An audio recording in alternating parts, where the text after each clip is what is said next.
Саламатсызбы. Соңку кезде Кыргызстанда криминал башын көтөрдү деген билдирүүлөр күчөдү. Буга соңку чуулгандуу адам өлүмү менен коштолгон кылмыштар, карапайым ишкерлердин бул жааттагы даттануулары себеп болду. Кыргызстанда криминалга каршы күрөш эмне себептен солгун жүрүүдө?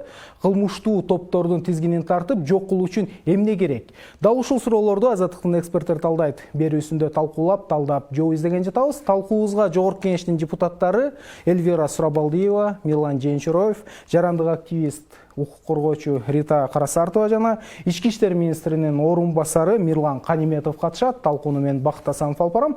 Урматтуу коноктор, студияга келгендигиңиздер үчүн ыраазылык билдиребиз. Урматтуу көрөрмандар, биздин бул көрсөтүүбүз Азаттыктын социалдык баракчалардагы баракчалар аркылуу жана YouTube баракчасынан түз көрсөтүлүүдө. Эгер сиздин дагы сунушуңуз, сурооңуз болсо, бизге жолдосоңуз болот. Ана эмесе талкуубузду баштайлы. Мына акыркы учурда кылмыштуу топтор, уюшкан кылмыштуу топтор криминал башын көтөрдү, кайрадан күчөдү деген билдирүүлөр көп айтылып жатат. Буга мен белгилеп өткөндөй Бишкектеги соңку каракчылык, адам өлтүрүү фактылары да себеп болду көрүнөт. Анан парламентте дагы бул маселе улам-улам көтөрүлүп, өкмөт башчы дагы өзү жообун бергендей болду. Алгач болуп дал ушул сөздөргө себеп болгон жагдайлар тууралуу кыскача бир видеону көрүп алып, анан талкуубузду баштасак.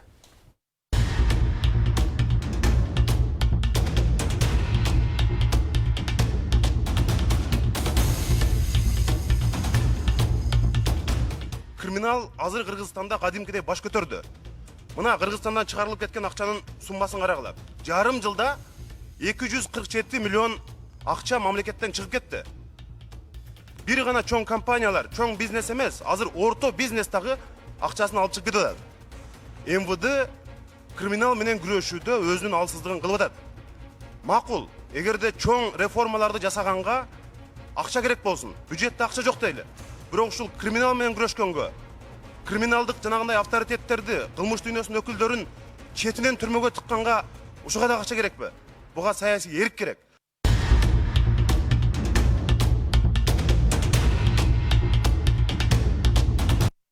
Мирлан мырза, сөздү сизден баштайлы. Чындыгында эле акыркы учурда Кыргызстанда криминал башын көтөрдү, өзүнүн ишмердигин, активдүүлүгүн күчөттү деген билдирүүлөргө сиз кошуласызбы? Мен бул сөзгө кошулбайм. Бул сөздөн тилекке каршы мисал алып көрсөк, 2002-2013 жылга чейин криминал баш көтөргөн. Туура. Ал жылдары жыл сайын 15-тен 20-га чейин буйртма киши өлтүрүү, крим разборкалар, мындай айтканда көп болчу. Бүгүнкү күндө, быйылкы жылдын 9 айдын бүгүнкү күнгө чейин карасак, бир дагы буйртма киши өлтүрүү жок, крим разборкалар жок десек болот. Эмне себептен чыгып атат андай сөздөр? Мына акыркы Бишкектеги салыштырмалуу, негизи бүт баары салыштырмалуу караш керек да. Мындай айткандай, мындай кылмыштар болду, бирок убагында иш жүргүзүлүп, кылмыш ачылды. Ан жерде криминалдын бир таасири же катышы жокпу? Уюшкан кылмыштуу топтордун. Уюшкан кылмыштын бул жерде катышы бар деп айта албайм. Таасири да жок. Анткени биринчи Мадина кафенин ээси Хофорду уурдап барып өлтүргөн боюнча 7 киши камалды. 7 кишинин 4 киши ошону уюштуруп, түздөн түз тиешеси бар деп бүгүнкү күндө камакка алып отурат, шектүү болупчу. 3 киши ошол кылмышты жаап жашырып, ошон үчүн кылмыш жобуна тартылып атат. Сотко чейин өндүрүшүп. Була боюнча дагы сөз кылабыз. Эльвира айым, мына акыркы билдирүүлөр боюнча Ички иштер министрлигинин өкүлүн да уктук. Сизде кандай пикир? Жанагы чет өлкөлүк ишкердин өлүмүнөн кийин мен ойлойм бул суроолор кайра келип туулуп атат. Анткени мен эсимде Азаттыктын эфиринде 2 жыл мурда келип Осьминог көлдөгү Осьминог кафесин кафени иштеткен жаш ишкердин арызмоону боюнча мен ата эфирге келип кайрылганда бул иштин аягына чыкпай, эч ким жазага тартылбай, Осьминог кафенин жетекчиси, ээси менин билишимче сыртка чыгып кетишти деп атышат да. Бул дагы бир жооп болуп атат да. Бул көрсөткүч. Биз крим дүйнө менен Ички иштер министрлиги кандай күрөшүп жатканга мындай ситуацияны ачык көрсөткүч болуп атат да. Мирлан мырза, сиздин пикириңиздечи? Мына жогорку кеңеште сөз болуп атат, Ички иштер министрлигинин позициясын угуп жатабыз. Эми статистиканы алганда бул 90-жылдардын баардыгы эле табигый нерсе болгон. Баардык мурунку советтик өлкөлөрдө советтик бийлик кулагандан кийин жаңы рынок шарттагы мамилелер пайда болуп, ошондо көптөгөн уюшулган кылмыштуу топтор пайда болгон.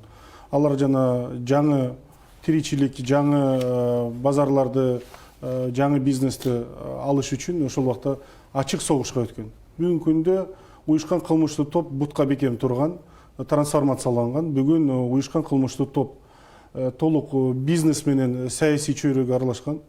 Бүгүн криминалдык структуралар бекем бутка туруп, трансулуттук чоң уюшулган кылмыштуу топтордун курамына кирген. Эл аралык ООНдун маалыматына ылайык эл аралык наркотрафиктин чоң үлүшүндө биздин уюшкан кылмыштуу топтун коррупцияланган кызматкерлер менен аралашып, ошол мен жаңылбасам 14 миллиард доллар ошол Ош, Харок, Кыргызстан, Казакстан, Россиядан барып нары Европага кирген ошо наркотрафиктин баасы бул 14 миллиард доллар. Ошол курамы ошо биздин өлкөлөрдөн өтөт. Бул уюшкан кылмыштуу топтун чоң каражаттары. Экинчиден, саясий чөйрөгө жана бизнес чөйрөгө легалдаштыруу жолдордун баарынан өтүп атат. Бүгүнкү күндө криминалдык иерархияда абдан жогору орунда турган адамдар бүгүн бизнесте, саясатта аралашып жүрөт. Саясатка багындап жүрөт. Кээ бир регионалдык партияларды түзүп, жергиликтүү шайлоолорго катышып жүрөт. Анын бардыгы мына биз өзүбүз убагында комитеттин отурумун өткүзүп, 17-жылы мен анда комитеттин жетекчиси болгонбуз. Адан кийин мына мен коллегаларым Бакчиев адандан мурун, адан кийин коллегам Никитенко бул маселе боюнча өкмөттүн атайын комитеттин отурумдарын өткүзүп, өкмөттүн ишин бул боюнча толук эмес жүргүзүү боюнча атайын көрсөтүп, көптөгөн чабалдыгын көрсөткөн. Бүгүнкү күндө 2013-жылы кабыл алынган мыйзам бар болчу, уюшкан кылмыштуу топ менен күрөшүүлөр боюнча ар жерде бир эки норма жаңылбасам конституцияга ылайык келбейт деп туруп, Конституциялык палатадан четке калган, өкмөткө дайындалган. Бүгүнкү күндө мен жаңылбасам 2 жылдан ашуун өттү, 2 жылдын тегереги болуп калды, өкмөттө ал мыйзам долбоору турат. Уюшкан кылмыштуу топ бар, уюшкан кылмыштуулук бутуна бекем турган, ага саясий эрк керек. Саясий эрк керек болсо, мына мен ушул эле Мирлан Дотановичтин коллегалары ошол ГУБОП системасында, ГУР системасында, уюшкан кылмыштуу топ менен күрөшкөн системасында иштеген Ички иштер министрлигинин патриоттук сезими, өзүнүн мыйзамга терең ишенген кызматкерлери айтып атат, бир күнүн ичинде аны маселени чечип койгонго толук мүмкүнчүлүгүбүз бар. Ошол маселени чечүүгө эмне тоскоол болуп жатат? Мисалы, Ритайм, сиз кыскача айтып өтсөңүз, мисалы, эрк жетишпей жатат деп атабыз. Эми эркти биз кармап көрө албасак, дайым эле ошого шылтак экенбиз. Мен ойлойм, бүгүнкү күндө маселенин баары бул шайлоо системасында. Анткени себеби шайлоого бийлик кайра келиш үчүн акча анан чоң муштумду эле колдонот да. Кээ бирлерине акча берип койсо ал алданат, а кээ бирлерин коркутуп койсо алар коркконунан шайлашат. Ошон үчүн бүгүнкү күндө кайра бийликке келүү маселесинде байларга, анан криминалитетке таянган биздин бийлик таянбай калса, анда эл башка жака буруп кетиши мүмкүн деп оюнун баары эле келерки шайлоо. Ошон үчүн бүгүнкү күндө бул маселе жакын арада чечилбейт. Бийлик өзү ойлоп жүрөт, 2020-да чечип алсам, анан көп реформаларды ошондо баштайм деп. Анан 2023-кө даярдана баштайт. Ушинтип отуруп 28 жыл бүгүнкү күнгө келдик да. Ошон үчүн Мирлан мырза, Мирлан мырза айтып өтпөдү. Криминал баягы 90-жылдардагы криминал эмес, трансформацияланды. Ал саясат менен, бизнес менен биригип, коюн колтугу алышып, азыр заманга жараша өзгөрдү депчи. Сиз мындай пикирлерге макулсузбу? Бир эмеден карап кетсек, Мирлан Канатовичтин сөзгө макул болсо болот, мурункудай эмес. Туура. Азыркы уюшкан кылмыштуу топ башкача, башка формалар менен иштейт, чынын айтканда. Ошолорду негизи кылмышын аныктап, көзөмөл жүргүзүп, кылмыш жообуна тартканга ар дайым иш жүргүзүп келебиз. Бирок биз деле эмес, бул бүткүл дүйнөдө деле ошондой трансформация. Эмне иштер болуп жатат, мисалы? Эми бүгүнкү күндө быйылкы жылы 9 айдын жыйынтыгы менен 130 кылмыш тобуна тиешеси бар киши кылмыш жообуна тартылды. Андан тышкары кылмыш жообунун топтордун лидерлери, активдүү мүчөлөрү дагы кылмыш жообуна тартылып жүрөт. Жерде жумуш жүрүп жатат деп айтсак болот. Бирок кылмыш жобуна тартылган менен ошо кылмыштуу топтор ишин токтотуп калган жок да. Эми кылмыш жобун токтотуп калган жок, кылмыштарды кылат биз. Кылмыш жобуна тартабыз, өзүбүздүн жумушубузду жүргүзөбүз. Мирлан Канатович айтып кеткендей, жана уюшкан кылмыш топко бөгөт коюу мыйзамы бар болчу 2013 жылга болгон. Анан Конституцион палатанын бир чечиминин негизинде кайта ошону туура келтириш керек болчу. Бирок бүгүнкү күндө 2019 жылдын 1 январынан кирген кодекстер, уголовный кодекс, жазык кодекс, жоруктар жөнүндө бүт концепциясына туура келбейт да. Анткени система башкача иштей баштады. Гумандашты. Жок, кодекстерде атайын организация преступного сообщества деген атайын состав атайын берене берилген. Ал жерде ал жоопкерчилиги бар. Анан жана ыкчам өткүзүү боюнча мыйзам бүгүнкү күндө али чейин иштейт.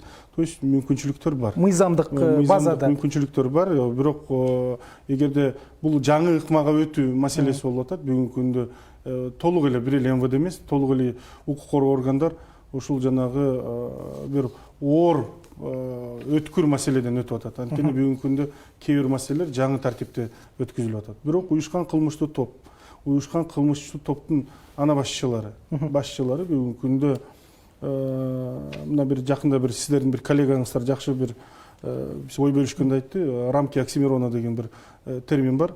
Эгерде буга чейин кол учурашпоо, кол сунуудан эл баш тартып, аны бир коомдук пикирге, терс пикирге ээ кылса, бүгүнкү күндө ушундай бир кадимки көз карашка, көрүнүш катары айлана баштады.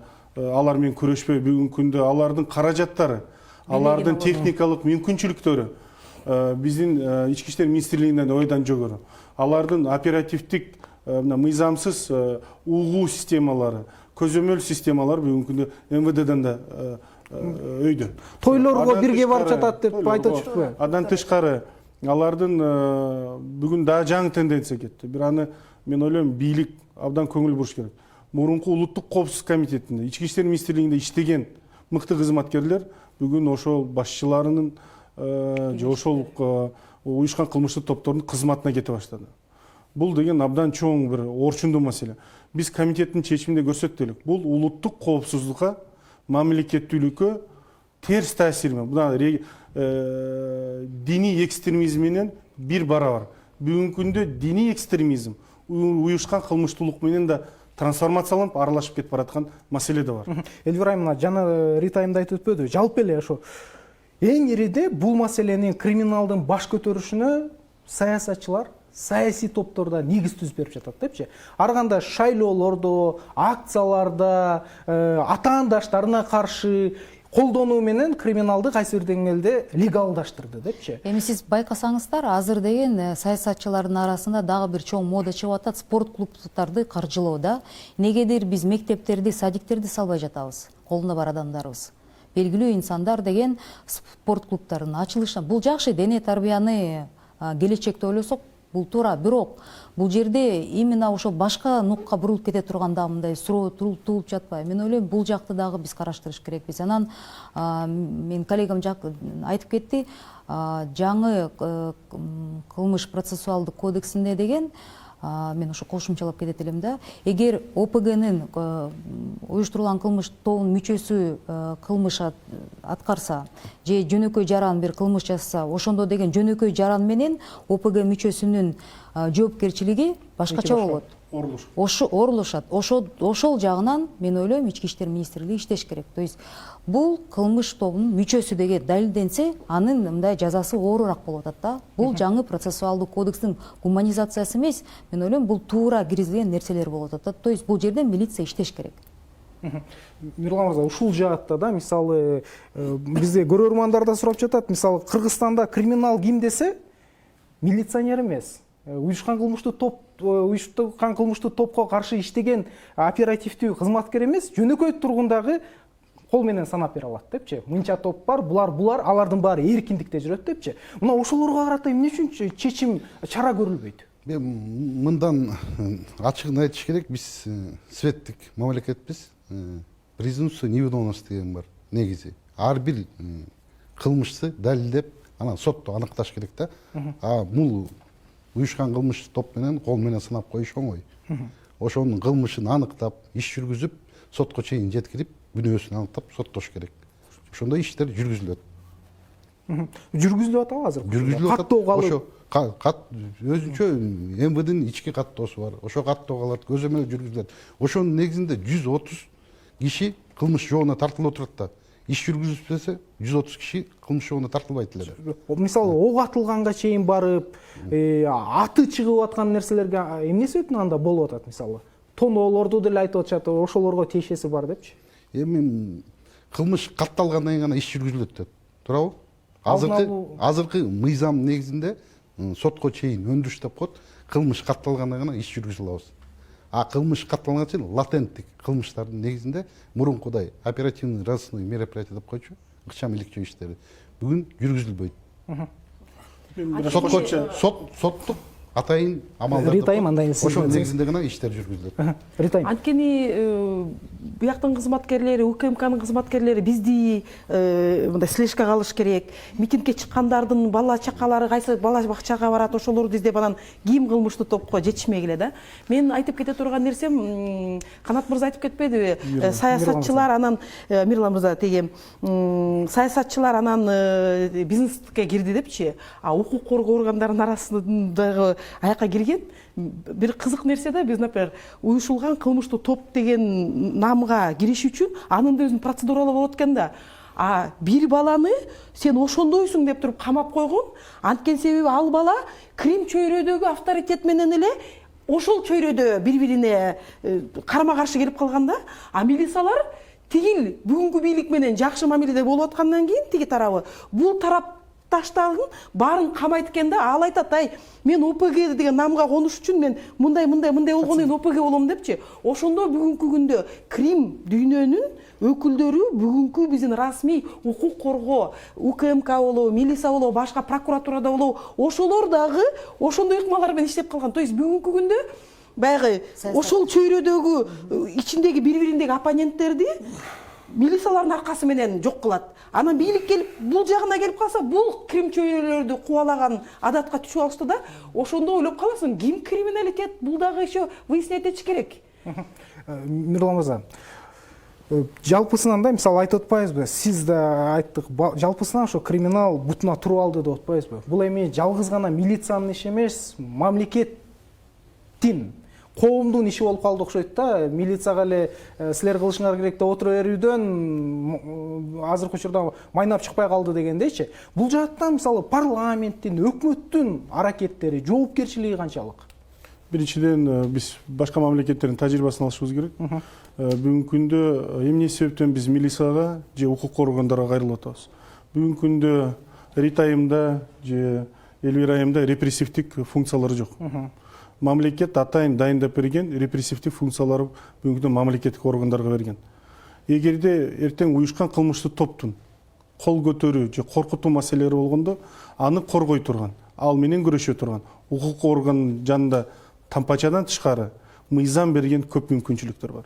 Бүгүнкү күндө криминалдык структураларда айтып атпайбы, миллиондогон долларлык мүмкүнчүлүктөр, техникалык аспаптар жана аларды тейлеген үстүнөн үстөмдүк берген саясий менен мамлекеттик органды коррупциялашкан колдоочулар бар. Ритайым айткан маселелер бар. Бүгүнкү күндө ошол саясий атаандаштыкка колдонуу маселеси менен криминалдык топторду колдонуп, анан аларга карыз маселеси болуп, аларга бир камабай жабашкан. Бүгүнкү күндө Россия Федерациясында мына Путин өзү демилгелеп, президент өзү демилгелеп, ал жакта функциялы жерде конституция мүмкүнчүлүк берет, мыйзам демилгелеп, мамлекеттик дума мыйзам кылып алды. Мен жаңылбасам, ушу жылы же былтыр алды. Бул криминальный иерархиядагы өйдөдөгү атайын абалга ээ болгон адамдарга жоопкерчиликти тартуу боюнча. Криминалдык чөйрөдө, криминалдык иерархияда атайын өзүнүн иерархиясында атайын абалдар менен ошол абалдарга ээ болгон адамдарды жоопкерчиликке тартуу боюнча маселе. Балким Мирлан Дотанович туура айтып атат, ар бир айылдын положениясы, тиги общакты кармаганы, алар аталышы мүмкүн, бирок аларды Кармайын тартуу деген маселеси негиз жок. аны жок, негиз бар. Аны далилдеп, алып барып, ыкчам түрдө көрсөтүп, ал каражаттарды эмне кылып атат, криминалдык идеологияны алып барып аткан боюнча тартса болот. Бирок ошону кыскарта турган маселе. Мына Россия Федерациясына кабыл алынган мыйзам, биз өкмөткө мына бул айтып атабыз, айттык. Азыр балким жогорку кеңеште ушул маселени да караш керек. Бул мыйзам кабыл алып, буларга шарт түзбөш керек. Мамлекеттин премьер-министр болобу, президент болобу, спикер болобу бул мүмкүнчүлүктү алып туруп, бирөө бир саясий эрк алып туруп мындай чечимдерге барышыбыз керек. Ошол эркти көрүп атабызбы? Бүгүн мисалы баарыбыз айтып атабыз, криминал күчөдү депчи. Аны менен күрөшүүгө мезгил жетти мына. Бар шайлоонун алдында коетер айтылып жатат да. Анан мындай бир белгилер байкалабы? Белгилери бар. Бүгүнкү күндө башка мына Латын Америкасында болуп, Африка мамлекетинде болуп, криминалдык чөйрөнүн ана башчылар президенттер менен кучакташып отурган жок. Бизде алар башка чөйрөдө жүрөк. Бирок ага дагы эрк керек, мына мыйзамдар керек. Милициянын колун бошотпош керек. Бирок мыйзамдык в рамках закона, мыйзамдын тегерегинде алар жоопкерчиликке тартып, анткени ага мыйзам бузуп, аны жоопкерчиликке тартса, башка жарандарга бул жаман үлгү болот. Бир эле кыстырма айтып кетким келет. Саясий эрк деген бул туура нерсе. Мен эсимде бар, Роза Исаковна президент болуп келгенде биздин көп Крим чөйрөдөгү кишилер Кыргызстандан чыгып эле кетишкен да. Анан кайра артка келе баштады, камалгандар кайра чыга баштады, амнистия болуп эле. Ошонун баары бул мындай жалпысынан каралып келгенде баары эле оркой эле көрүнүп турат. Анан Мирлан мырза туура айтты, жанагы мурун эгер кол менен учурашпай койсо, бул деле кыргыздын ба илгерке келаткан эмеси да буга, бул тиги чөйрөдө жүрөт, тигинден. А бүгүнкү күндө карагалачы, мектептерде дагы положенец, ана дагы бир нерсе деп балдар сүйлөсө, ай, 10 жылдан кийин биздин балдарыбыз азыр ошондой нерселерди мындай ошол чөйрөдө жүрүп бирөөнүн акчасын чогултуп алгандарды мындай барктап атса, 10-20 жылдан кийин биздин балдарыбыз эмне чөйрө болуп, эмне мамлекет болобуз деген аябай чоң коркунуч бар да. Рит айым, абдан туура маселени көтөрдүңүз, идеология боюнча. Парламенттин ичинде, өкмөттө, бийликте жүргөн адамдарыбыздын биздин арабызда жакшы үлгү болбой жатса, анан жаштарыбызды кимди карап өсүшөт? Ошол Крим чөйрөдө жүргөн авторитеттер авторитет болуп жатышса, анан бийликке ишеним төмөндөгөн убакытта Крим чөйрөнүн авторитети көтөрүлөт. Анткени милицияга барып арыз жазса, эртеңки күнү ал адам коопсуздугун ойлойт. Эртеңки күнү мени сабап кетеби, жакындарымды атып кетеби, эмне болом деп ал адам коркот. А Крим чөйрөгө кайрылса, ошол эле момент чечип беришет. Мен жакынкы эле мисал айтам, мен жана Латын Америкада өтпөйм, мына жакынкы арада эле өзүңүздөр билесиздер, Жаныш Бакиев, Анапияев менен кучакташып, саясий өлтүрүүлөргө да барган. Мына көптөгөн саясатта жүргөн адамдарды өлтүрүп, өрттөп, ошол мажбурлап. Бүгүнкү күндө дагы бир формалары калып атат. Бул ошол боюнча да күрөшөк. Экономикалык кылмыштар менен камалган адамдарды атайын абактарга киргизип, ошол жерде ошолордун Крим чөйрөнүн фонд каражаттарына толтуруу маселеси бар. Аны бир мамлекетке жандай залог берип, аманатка алып, жолду тандашыбыз керек. Бүгүн биз мамлекеттин мыйзамдуулугун күчөбөй, биз Крим чөйрөнүн каражаттарын бутуна тургузуп мүмкүнчүлүк казынасын толтуруп атат. Мирлан мырза, мына буга чейин Элвира айымда айтып өтпөдү. Мисалы, мындан 1,5 жыл мурун болсо керек, жана Чолпон Атадагы Осьминог деген кафенин ээсине криминалдык топтор басым көрсөтүп, кафесин өрттөп, бул чоң резонанс болгон эле да, маалымат каражаттары жазып чыгып, ошол учурда кафенин ээси мен өзүмдүн коопсуздугум үчүн абдан коркуп жатам деп белгилеп келген. Азыркы учурда ошо чет өлкөгө чыгып кеткендигин айтып жатышат да. Ошол иш эмне болду? Мисалы, бир эле көрсөткүч катары. Эгер чыгып кете турган болсо, ошол криминалдан жабыркаган адамдын коопсуздугун мамлекеттик органдар сактап, камсыздай албай жаткандыгынын бир мисалы эмеспи? Мисалы. Мындай коопсуздук боюнча бүгүнкү күндө ички иштер министрликте соттун катышуучуларынын коопсуздугунан управление государственной защиты күбөлөрдү, сотко катышкан кишилерди бүт баарын катышуулардын бул жерде тергөөчү да болот, прокурор, судья да болушу мүмкүн, эгер коркунуч болсочу. Управление бүгүнкү күндө башкармада иштеп жатат. Ошонун негизинде жана Осьминог кафенин ээси убагында биринчи арыз жазган эмес. Телевидениеге жалпы маалымат каражаттардан чыккандан кийин анан келип арыз жазган. Ошо арыздын негизинде иш жүргүзүлүп, 2 киши камалган. Азыркыга чейин отурушабы? Андан кийин бир жыл өтпөй бир 6 ай 7 ай өтпөй кафеси өрттөлгөн да. Бүгүнкү күндө ошо кафе өрттөлгөн, опуза талап кылган кишилер камакта отурушат.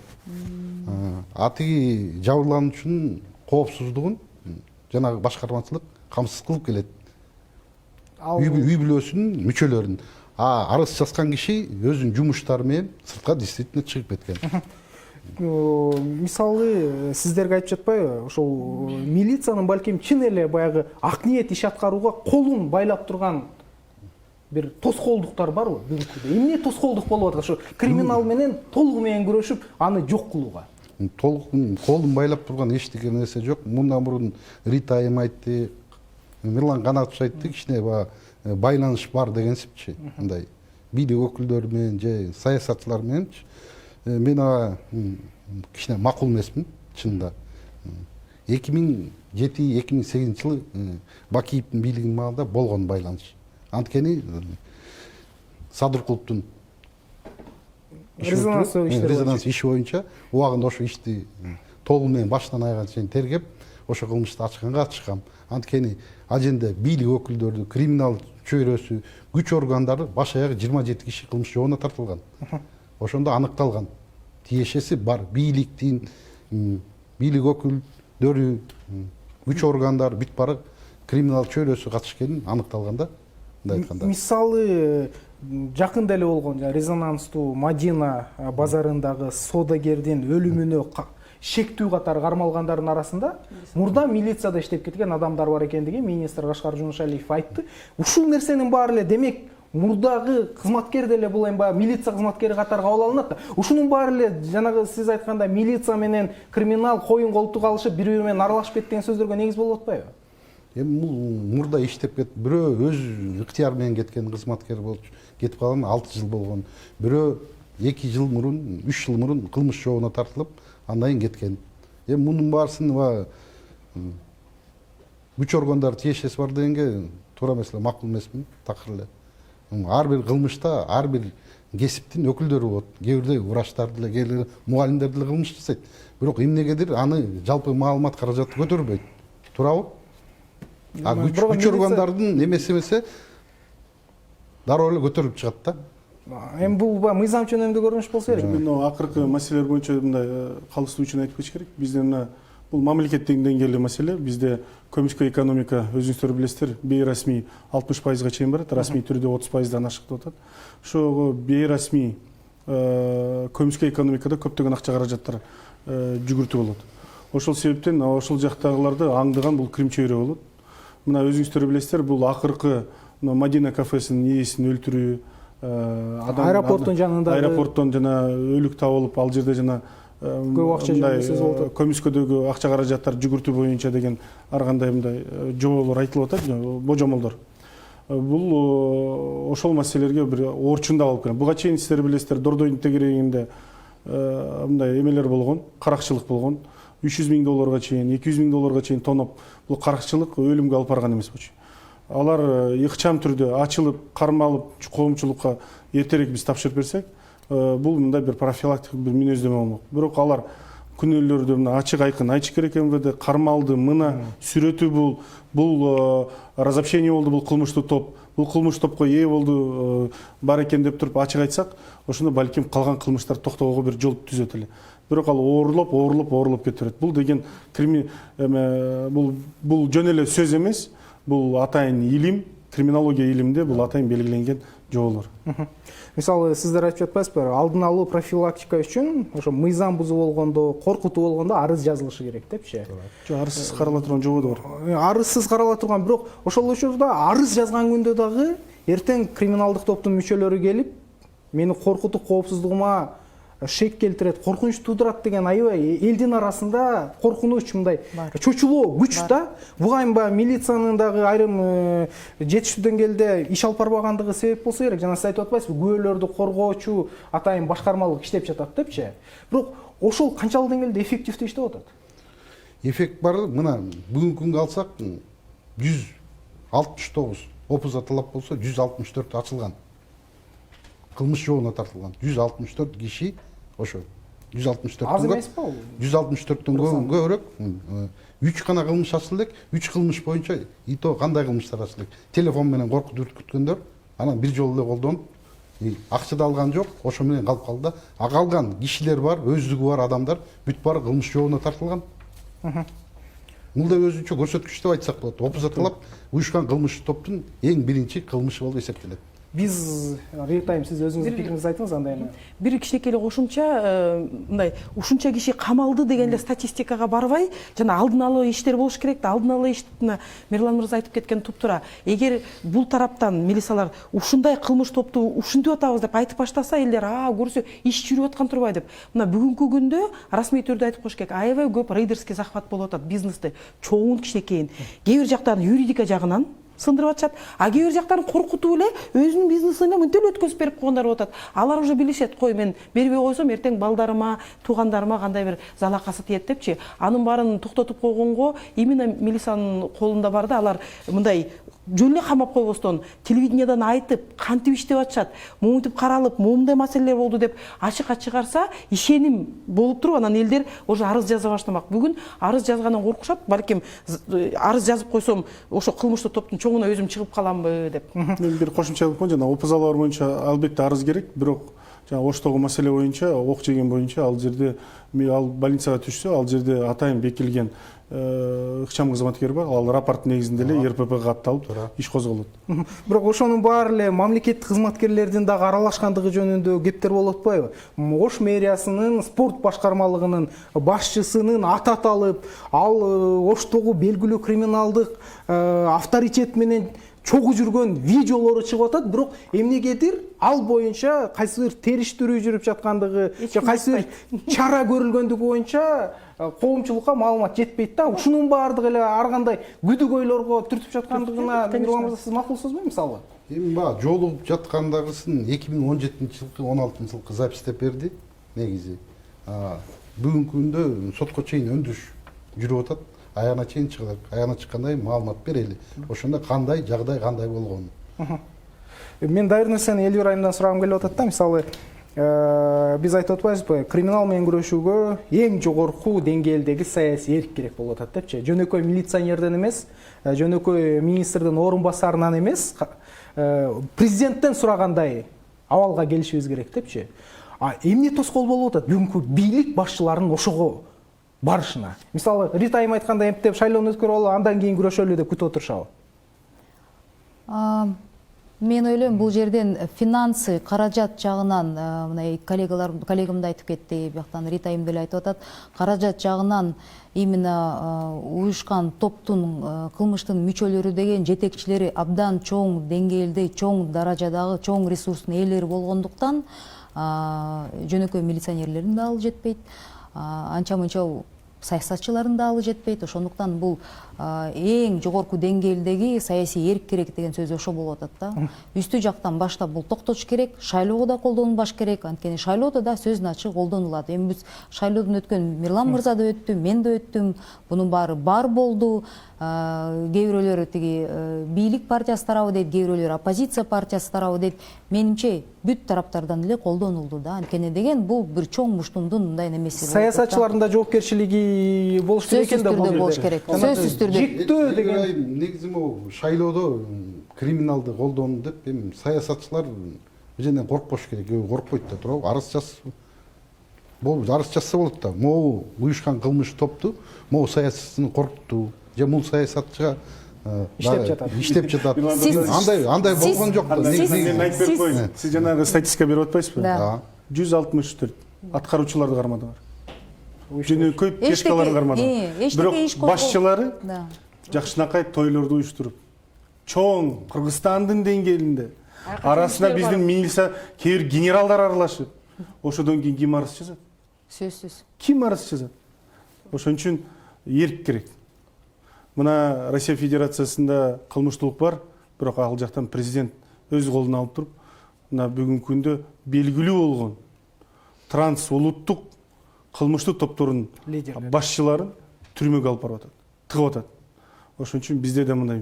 Мына Роза Исакова өз убагында Мирлан Дотанович билет, ошондо ошол тармакта иштеген, мамлекеттен мен жаңылбасам 200 миллион сомго жакын акча каражат бөлүнүп, спецтехника алынып, машина алынып, губоп күчөлүп, атайын өздөрүнүн тергөөсү болуп, өздөрүнүн ыкчам кызматкерлери болуп туруп, кыска убакытта чоң бизнесмендерди айтпайм, бирок жана кафе, жана столовойлорду, ашканаларды иштеткен коммерсанттар бир паста өздөрүнүн реакциясын айтты. Келбей калды. Тамак бербей калдык, каражат бербей калдык деп сөз чыккан. Бүгүн күндө уюшкан кылмыштуу топ трансформацияланган. Бардык терең бутактарын орчундап кирип кеткен. Ошон үчүн бул жерге бүт системада биз ушул криминалдын таасири канчалык, криминалга каршы күрөш жөнүндө жөнөкөй тургундардын, жөнөкөй шаардыктардын кабары барбы деп көчөгө чыгып, мындай алдыбыздан чыккан эле адамдарды сурап көрдүк, сурамжылоо кылып. Толук ошол видеодон үзүндүнү көрүп алып, анан талкуубузду улантсак. Мындан мурунку криминал менен күрөшүү Өмүрбек Текебаев баштады эле, мындан 10 жыл мурун Аида Салянова ген прокурор болуп тургузса керек. Ошондо абдан катуу күрөш жүргөн криминалга каршы. Ошол күрөштүн жыйынтыгы чоң жетишкенди таап келген, анткени криминал Кыргызстандан чыгып кетти да, качып көбү кетишти. Бирок акыркы жылдары кайра ошолор келип, Кыргызстанда мындай ситуацияга, саясатка таасирин берип атат да азыркы күндө криминалга. Андай деле көп информациям жок экен, бирок по-моему мындай жеткиликтүү деле эмес деп ойлойм. Анткени газеталардан, радио, телевидениеден көрүп атабыз, тиякта, биякта ДТП, там у кого-то что-то отобрали, где-то еще что-то деген. Значит, не на достаточном уровне. Кыла алышпайт го дейм азыркы власть менен. Биздин азыркы өкмөт деле ошолор менен бардыгы байланыштуу да, анан кантип күрөшүшөт, өздөрү менен өзү күрөшмөк беле. Билбейт экенмин ошону мен законопослушный гражданин, на криминал болушу мүмкүн, болсо иштеп атышат, болбосо андагы өздөрү билишет да, өкмөт бар, президент бар, атайын службалар бар. Эгерде криминалдар менен күрөшкөн жакшы 100% болгондо, кече күнкү машинадагы аэропортто өлүктөр же болбосо Майдинадагы тиги бизнесмен башка улуттун жараны болсо дагы аларды тоноо деги эле ушундай ошогон көрүнүштөр болмок эмес деп ойлойт элем да. Ооба, бирок азыр жакшы эле күрөшүп атат го, бирок телевизордон көрүп атабыз го, көп эле немелер таптык деп неметип атат. Бизнесмендер азыркы учурда мындай кеңири өзүнүн эмесин жүгүртө албай калды, бизнестеринчи. Ошол себептүү мен мындай толук кандуу канааттандырган. Кыргызстанда азыр криминал менен күрөшүп нормально, жакшы болуп атат. Бардыгы азыр коррупция менен күрөшүп атат, криминал менен күрөшүп атат, бардыгы. Мирлан мырза, мына сиз айтып атпайсызбы, жетиштүү деңгээлде күрөш жүрүп жатат, бардыгы көзөмөлдө депчи. Анда эмне себептен жанатан бери айтылып аткан сөздөр парламентке чейин көтөрүлүп, айрым адамдар тарабынан ушундай баалар берилип атат? Эмне себеп болду буга? Бакыт мырза мындай да, жана да айтып кеттим, 2005-тен 2011-ге чейин уюшкан кылмыштуу чокусуна жеткен. Көчөлөр, вокзал, школдорго чейин смотрящий положенцтерди коюп калган. Бүгүнкү күндө андай жок. Көчө смотрящий айыл шаарларда. Жок, салыштырганда абал жакшырыптыр, бирок анан негизи баягы коопсуздук боюнча бүгүнкү күндө ички иштер министрлиги колунан келген мыйзамдардын негизинде иш жүргүзүп жатат. Могу Мадина базарында болгон ээси, аэропорт жана башка кылмыштар, бул эми латенттик кылмыштар деп коет. Кылмыш болот, алдын ала иштер да жүргүзүлүп жатат. Рита айым айтып кеткендей, канчадаган рейдтер, цифрларын келтирбей эле коеюн, түнкү, күнкү, уурлук боюнча, каракчылык боюнча рейдтер жүргүзүлөт. Толугу менен коопсуздук эми камсыздаганга иштер жүргүзүлүп жатат. Бакыт мырза, мен бир мисал келтирейинчи. Мына менин колумда кечээ Тургунбаев Аскат Муудинович деп Панфилов районунун Чүй областынын жаранынан, жакында эле Россияда иштеп, мигрант болуп иштеп келген жарандан арыз келип жатат да. Ушул Элвира Жыргалбековна 10 күн мурда мени Панфилов футбол аянтчасынан келип, 3 адам, бейтааныш адам келип, тоноп, машинемди тартып кетишип, ичинде 2 балам, кичинекей 2 жана 4 жаштагы балдарымды машинеден ыргытат, чыгарышып, пистолет менен коркутушуп, машинемди алып кетишти. Панфиловский РОВДга заявление жазып, 2 жумадай, 10 күндө күттүм. Прокуратурага барып иштебей жатышат десем, прокуратура эмне арыз жазасыңар, жазбай эле койгула, Панфиловский прокуратура. Өздөрүңөр машинени өздөрүңөр берген турбайсыңарбы деп РОВДден айтышты деп, бул киши азыр больницада жатат да. Анан кандайча күрөш жүрүп жатса, тескери машинесин алып кетип атышса, аны күнөөлөп атпайбы? Өзүң берген турбайсың депчи. Ал киши токмок жеп, мына больницада жатат. Азыр мен кадимкидей жазып атат.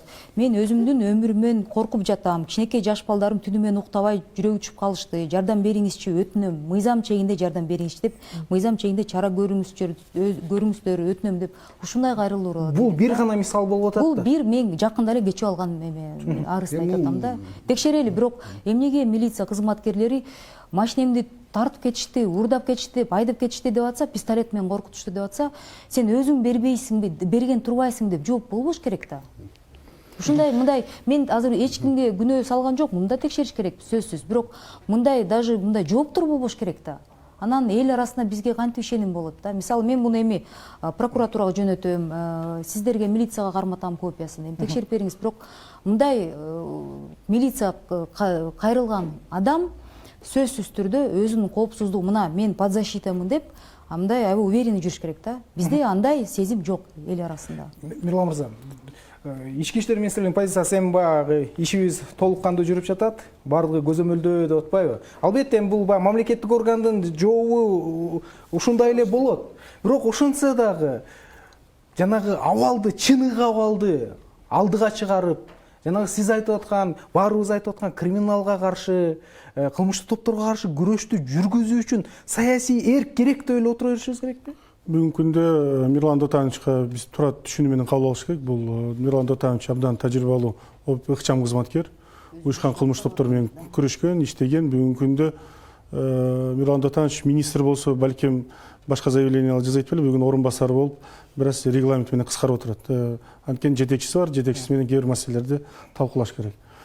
Экинчи маселе, биз мына мисалдарды көтөрүшүбүз керек. Бүгүнкү күндө уюшкан кылмыштуулук бизде бир эле Кыргызстандын ичинде эмес, Кыргызстан сыртына да чыгып атат деп. Анткени бизде өзгөчөлүгүбүз бар. Мына Кыргызстан мигранттардын арасында уюшкан кылмыш топторун ошол каражаттарды ошол жерден чогултуп, Кыргызстанга жөнөтүп, ошолорду бутка бекем тургузуу боюнча. Мына акыркы эле окуя бул жаңылбасам Новосибирск шаарында баардыгы уроженцы Ош областынын тургундары уюшкан кылмыштуу топ болуп, өзүнүн эле жарандарды тоноо, диаспоранын башчысы ал жерде этникалык кылмыштуу топтор, бул жерде мен ойлойм ички иштер министрлиги биздин өкүлүбүз Россия Федерацияда болгон буга абдан көңүл буруп, балким кадрлык маселени чечип, анткени этникалык кылмыштуу топтор боюнча Россия Федерациясына абдан катуу көзөмөлгө алып, бүгүн көптөгөн кабарларды берип атат бизгечи. Ал жерде көмүскөдө көп акча каражаттар жүгүртүү болуп турат. Ошон үчүн биз өзүбүздүн жарандарыбыз жакшы жашоодон ал жакта жүргөн жок. Алардын да укугун коргоп, бүгүн мамлекетибиз бир бюджетте каражатты которуп расмий түрдө 2 миллиард, 2,5 миллиард долларды биз мигранттардан алабыз. Бейрасмий 3 миллиардга чейин алабыз. Бирок ошолорду да уюшкан кылмыш топтор бир кандайдыр пайыздыгын өздөрүнүн эсебине алса, карап көрсөңүздөр, анда алар бир мамлекеттин ичинде бир чоң мамлекеттей болуп баратат. Күндөн күнгө буту бекемдеп баратат. Ошон үчүн бүгүнкү күндө абал оор чейлекте Мирлан Дотанович айтып аткан акыбалга келе электе эртерээк күрөштү баштайлы. Бирок жанагы айтып атпайбызбы, милиция кызматкерлери эгер күрөштү күчөгөн күндө дагы милиция кызматкеринин өзүнүн коопсуздугу, өзүнүн келечеги кандай экендиги мындай бир маселе да. Анан бул жагынан эгер депутаттар, жогорку саясий жетекчилер криминал менен коюн колтукка алышып кетсе, кантип аны толугу менен күрөшүүгө мүмкүн да? Мисалы, бүгүнкү күндө жогорку кеңеш ошол саясий жоопкерчиликти алууга даярбы? Алар даяр болгон үчүн мына комитеттин 3 чечими бар. Өкмөттүн бул боюнча иши канааттандырылык депчи. Недостаточный деп. Канааттандырылык эмес деп эсептеди. Анткени ошол жерде бардык маселени мына Мирлан Дотанович менен биз тыгыз иштешебиз, ал жерде көрсөтүп моюнга да алып атат көп маселени. Мына биз мисал эле айтсак эле, Кыргызстанда канча уюшкан топ бар, ОПГ. Башчылары ким? Алар какта. Эмне менен алектенет? Биз ошо комитеттин отурумда кээ бир жогорку кызматтык управлениянын начальниктерине Мирлан Дотанович өзү күбө болгон, айтканбыз, бир медиатордой же адвокаттай болгон бир интервьюлар деп. Милиция кызматкери, биз алар менен күрөшөбүз, аларга чара көрөбүз. Анан алар ар кандай интервьюлар берип, эртең келсе балким чечип коет чыгар маселени деген бир талкууга кирип кетип атат. Бирок милиция иштегенге, шарт түзүүгө мамлекет жогорку кеңеш, президент, өкмөт аны эске алып, бүгүнкү күндө жана жаңы мыйзамды кабыл алды. Мына өзүңүздөр билесиздер, февраль айында күчүнө кирет. Бүгүн каржы булактарын белгилеп, 40%га алардын айлык маянасы көбөйөт. Бул айлык шарттары боюнча. Коргоо боюнча бул саясий коргоо керек аларга. Мисалы жанагы 2013-жылы кабыл алынган уюшкан кылмыштуу топторго менен күрөшүү боюнча мыйзамдын 2 нормасы Конституциялык палата тарабынан жокко чыкты деп жатпайсыздарбы? Аны кайрадан иштеп чыгуу аракеттери болуп жатат. Мисалы башка Грузиядагыдай, көбүн эсе Грузиянын мисалын айтат эмеспиз. Эгер сен кылмыштуу дүйнөдөгү кайсы бир статусуң болсо, дароо жоопкерчиликке тартылышың керек дегендейчи. Ушул сыяктуу инициативалар, демилгелер болуп жатабы сиздер тараптан? Негизи мурдагы кылмыш жада кодекси, уголовно процессуальный кодексте башка нормалар башкача болуп да. Мисал алсак, жана мыйзам уюшкан кылмыштарга каршы күрөшүү, бөгөт коюу мүчөлөрүнөчү. Ошо мыйзамда негизи официальный предупреждение, постановка учет, привитивный мера деген болчу да. А бүгүнкү мыйзамдар менен ошону иштеткен керек, батыраак камап койсок болот да. Негизи мыйзамдын жолдору бар. Иш жүргүзүлүп жатат. А могу уюшкан кылмыштуу каршы бөгөт коюу мыйзамы боюнча кайта иштер жүрүп атат. Бүгүнкү күндө правительстводо доработкалар болот, өзгөртүүлөр болот. Балким дагы жогорку кеңеш менен дополнение изменение менен кабыл алабыз деп ойлойбуз. Негизи маселе мындай да, силер айтып атпайсыздарбы, жогорку кеңештин эрки барбы, президенттин эрки барбы деп. Президент деле адам да. Жогорку кеңештегилер деле адам. Булардын аркасынан ошон үчүн жалпы мындай болгон коомдук дагы талап керек да. Коомду айтыш керек, бул каяка депчи. Но ошо коом айтыш үчүн, мисалы, мен айтып чыксам эртең менен эмне болот, тигил айтып чыкса тигил эмне болот деп бүт бар эле баягы булардын мүмкүнчүлүктөрү көп деп атканда, менин жашоом эмне болот, үй бүлөм жашоосу эмне болот. Ошон үчүн мен ойлойм, биринчи түрткү маселе мына 1 жылдын ичинде жок дегенде бир ошондой уюшкан кылмыш топтун жетекчисин кармап, аларды момундай кылып атканын баарын аныктадык десек, ошону популяризация кылыш керек телевидениеданчы. Аны президент айтыш керек, мына момундай болуп атат. Мына буга алдык деп. И сөз менен иш эки жакка кетпеш керек да, экөө айкалышып туруш керек. Ошондо элдер дагы деп коркунуч сезим кичиге кетип, иш жүрүп аткан турба деп. Анда парламентарийлер дагы тигил эмне болуп атат деп, анан президент да күчөнүп, ошондо баарыбыз баягы бир багытка кетсек болот. Бүгүнкү күндө кудум ошо кишилер авторитет, кудум ошо кишилер эртеңки саясатты аныктаган ошолор, кудум ошо кишилер байлар, кудум ошо кишилер меценаттар. Барып унааларын берип, дагы бир нерсе мындай башка кандай бир нерселер жасап атат. Мамлекеттин алсыздыгын көрсөтөт атат. Ооба, и ошо айылга барсаң, эл ошол кишилерди мындай ишибизди бүтүрүп берип атпайбы? Бул маселебизди чечип берип атат деп, ошолорго көбүрөөк мындай ишеним арттырып, карапайым кишилер ушунчалык соттун маселени чече албаганда айтат да, мисалы, Рыспек Акматбаев тирүү болсо мен азыр ошого эле барып туруп эле маселемди 2 күндө чечтире алмакмын. Мен уже 10 жылдан бери ушул кичинекей маселемди чече албай атам дегендер бар да. Ошон үчүн бүгүнкү күндө биз жапа тырмак болуп кандай бир саясатка барбасак, бири-бирибизге биз президентке шылтылайбыз, президент милицияларга мынтип столун каклай берет. Анан ушинтип бири-бирибизди отура беребиз да, алар күчтөнүп бутуна турган болуп кете беришет. Бир мисал берип коеюн, Пабло Эскобар боюнча. Пабло Эскобар өз убагында парламентке чейин кирген, бийлик бутактар менен байланышкан, шаардын борборуна эң чоң үй, кызыктуу, кымбат үй болгон. Бүгүн бийлик алмашып, эрк болуп, бүгүнкү күндө Пабло Эскобардын ошол бош болуп турган үйүндө жардырып салды. Эч бир мындай байланыш болбосун, символ болбосун деп. Эркти көрсөтөт. Мен бизге бөлүнгөн убакыт аягына жетип баратат. Мен жана атан бери айтып атпайбызбы? Жалпысынан баарыбыз түшүнүп атабыз. Бүгүнкү күндө криминалга каршы күрөштү күчөтүү керек экендигин. Болбосо кесепети өтө оор болорчу. Мен ушу кесепети жөнүндө кеп кылгым келип жатат да. Кесепети кандай болот жана ошол тиешелүү жетекчилер, бизге ишенимди бере турган жетекчилер жоопкерчиликти сезип жатабы, Элвира? Бийликке ишенимди көтөрмөйүн сөзүн ашык эл арасында криминалга ошентип кайрыла берет элдер. Анткени деген 20 000 сом урдап, Токмокто билесизби, окуян аптекага барып аргасынан баласы үчүн дарын урдап алган киши кесилип кетип, миллиондоп парамен кармалган адамдарыбыз, белгилүү эле инсандар түрмөдө отурбай эле сыртта бош жүрүшөт да. Бул акыйкатсыздык маселеси. Эл ошону көрүп, бийликке болгон ишеним төмөндөп баратат да. Төмөндөп канча жылдан бери буну көтөргөн ордуна азыр кылмыштоо менен күрөшөбүз деп сиздер да айтып атабыз, биз да колдобойбуз деп атабыз. Бирок эгер бийликке болгон бийликтин аброю, бийликке болгон ишеним көбөйсө, бул маселелер өздөрү менен өздөрү өз нугу менен кетет да. Милиция акырын буну менен иштеп кете берет. Биз өзүбүз жакшы үлгү болуп, анан деген чет өлкөгө ошол Крим чөйрөнүн өкүлдөрү менен барып эс албай, алардын тойлоруна, особенно депутаттар, особенно белгилүү инсандар, анан дин маселесине дагы тиешеси бар белгилүү адамдар ошол маселени козгоп, бул туура эмес деп, бул аралашпаш керек деп, жаштардын мындай ой пикирлерин туура нукка бура турган бир ошондой бир нерсеге келгенде, мен ойлойм, коом, сиз Рита айым абдан туура айтты. Баардыгыбыз биригип бул маселе өзгөрүлөт. Качан келет? Бакыт мырза, бүгүнкү күндө элдин ишеними бар үчүн арыз жазып келет милицияга ишенген үчүн. Ошон үчүн эми мынча көп болгондо факт менен гана келет да, жөн эле жаза бербейт да. Ошон үчүн жанагыча кылмыш топтун мүчөлөрү, оппозициялык менен кишилер кылмыш жообуна тартылып атат. Элдин ишеними болбосо мынча көрсөткүч мындай болбойт болчу. Мында айтып кетиш керек, элдин ишеними бар. Мен бир цитата берип коеюн, сиз жанагы бүгүн көңүл буруп атат. Мына комитеттин атайын чечими бар. Бул комитет конституциялык орган, уюшкан кылмыштуулук өлкөдөгү саясий кырдаалдын абалына олуттуу түрдө таасир берерин жана улуттук коопсуздукка коркунуч жаратарын акыркы жылдагы окуялар көрсөттү деп турат. Бул бир эле цитата. Бул болсо чоң документ. Бул мына өкмөттө жатат, бул боюнча көрсөтүлүп атат. Бул маселе белгилүү өкмөткө. Биз бүгүн эле МВДге эле барып жабылгандан эмес. Бул өкмөткө, бийликке, баарыбызга бутактарга белгилүү маселе. Ошол акыркы убакта болуп аткан маселе ушудан чыккан маселелер болуп атат. Ошол себептен бардык бийлик бутак эртерээк көңүл буруп, бул менен баштайлы. Кесепети эмне болот? Кесепети бул өзү эл аралык документтер бар. Мамлекеттүүнүн жоготуулардын билесиздер белгилери.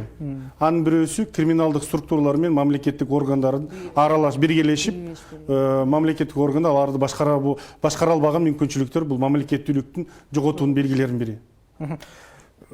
Рита айым, мен дайыр бир суроо сизге сөз алардын алдында бир нерсени айткым келет да. Мирлан мырза жандан бери ошо комитеттин чечими жөнүндө айтып атпайбы? Комитет чечим кабыл алыптыр. Өкмөткө тапшырма бериптир. Бирок тапшырманын жыйынтыгын депутаттар өздөрү сезе эле экен. Бул эмненин көрсөткүчү? Бүгүнкү күндө жанагы эле ачылып аткан, өлтүрүп аткан маселелерди ачык ишке чыгарып туруп популяризация кылбаса СМИнин аркасы менен ким деп, анткени кээ бир учурларда аткаруучуларды отургузуп коюшат да, статистикага эле ура беришет. Мынча статистика болуп атат депчи. Чабактары камалып. Ошонун башында турган кишилер кайра тойдо чогуу сүрөткө түшүп, биз чогуу жүрөбүз десе, анда эч качан биз ал Крим чөйрөнү жеңе албайбыз, тескеринче ошол жерге иштесе даражам көтөрүлө турбайбы деген маселе көтөбүз. Ошон үчүн баарыбыздын түшүнүгөнүбүздөн да. Мирлан мырза, эмнелерди кылуу керек сиздин пикириңизде дагы күчөтүү үчүн? Рита айым туура айтат, идеология, анан жалпы массалык каражат кызматтары силер дагы чогуу жардам беришиңер керек. Анткени эң биринчиден жалпы каражат маалымат кызматы биринчиден ОПГны мындай популяризация кылат да, момундай экен депчи. Эмне үчүн моунча эмгек сиңирген артисттер, врачтар, мугалимдер бар деп сурабайт ар дайым бизден. Канча уюшкан кылмыш топтун мүчөсү бар деп сурайт. Көргөн элде айтат, уюшкан кылмыш мүчөсү жаштар эле айтат, жакшы экен, кийин келечеги кең экен депчи. Андай болбош керек. Жалпы милиция кызматы эмес, жогорку кеңеш ар дайым мына жардам берип келет бизге. Андан тышкары жергиликтүү бийликтер болгон бийлик чогуу бирге иш кылыш керек. Ошондо гана жеңишке жетебиз деп ойлойм. Криминалдын маселеси мына парламенттик шайлоо жакындап келе атпайбы? Мына ошонун алдында да өтө актуалдашып, ошо парламенттик шайлоого партиялардын тизмеси аркылуу бийлик структураларына келүүгө аракеттер дагы күчөсө керек. Эми бул боюнча ошол жалпы иштин жыйынтыгын дагы биз талкуулайбыз. Анан эң негизгиси бизде көрөрмандар да жазып жатат.